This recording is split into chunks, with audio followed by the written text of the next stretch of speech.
మొన్నున్నప్పుడే బాగుంది. ఎవరు మీ అన్న? జగన్ అన్న.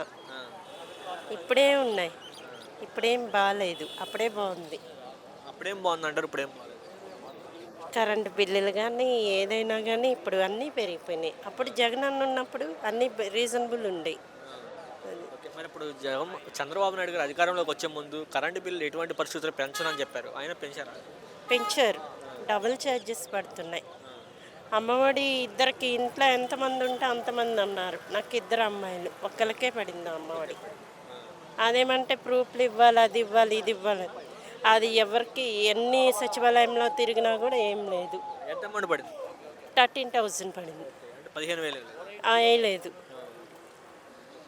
మేడం, చూస్తున్నారు కదా, జగన్మోహన్ రెడ్డి గారి అరెస్ట్ చేస్తారని చెప్పి కొన్ని వార్తలు వస్తున్నాయి. రాబోయే రోజుల్లో కూడా అరెస్ట్ అవుతారు, లిక్కర్ స్కామ్లు అని చెప్పండి. అవన్నీ ఒట్టిదే. అవన్నీ నిజం కావు. అంటే ఎవరు ఎక్కువ అంటే ఇప్పుడు చూస్తున్నారు, గతంలో చంద్రబాబు నాయుడు గారు స్కాములు చేసి అరెస్ట్ అయ్యారన్నారు, కానీ జగన్మోహన్ రెడ్డి గారు కూడా స్కామ్ చేశారు, అరెస్ట్ చేస్తారని చెప్పి. ఏది చూపించమనండి స్కామ్? జగన్మోహన్ రెడ్డి గారి స్కామ్ చూపించమనండి. చూపిస్తే ఒప్పుకుంటాను. చూపించమనండి. చేయలేదని చెప్తున్నారు. చేయలేదు. అవినీతి అసలు ఎక్కడా లేదు మా ప్రభుత్వంలో. ఎందుకని ఓన్ చేసుకుంటున్నారు? ఆ? ఎందుకని ఓన్ చేసుకుంటున్నారు జగన్ గారిని? ప్రాణం, అభిమానం అలా ఉంటుంది. సచ్చే వరకు ఉంటుంది. అది మారదు.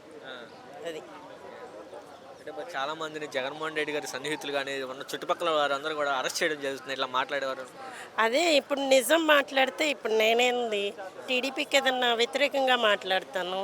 నాకు కూడా కాల్స్ వస్తాయి. నాకు కూడా ఇది వస్తుంది. ఫేస్బుక్లో నేను కూడా ఫేస్ చేస్తున్నా.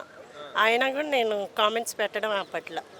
అది ఏం చేస్తారు? అరెస్ట్ చేస్తాడు, లేదా అరేంజ్మెంట్ చేస్తాడు. అంతకు మించి ఏం పీకుతారు వాళ్ళు? ఏం పీకలేరు. అది అంత ధైర్యం ఏంటి మీకు? అంతే. మన్న ఉన్నాడని. మన్న మా వెనకాల ఉన్నాడు.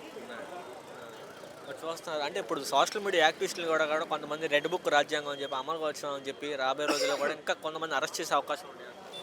చేసుకొనివ్వండి. ఎంతమందిని చేసుకుంటారో చేసుకొనివ్వండి. ప్రతి ఒక్కరికి లెక్క అప్పుడప్పు చెప్తాం.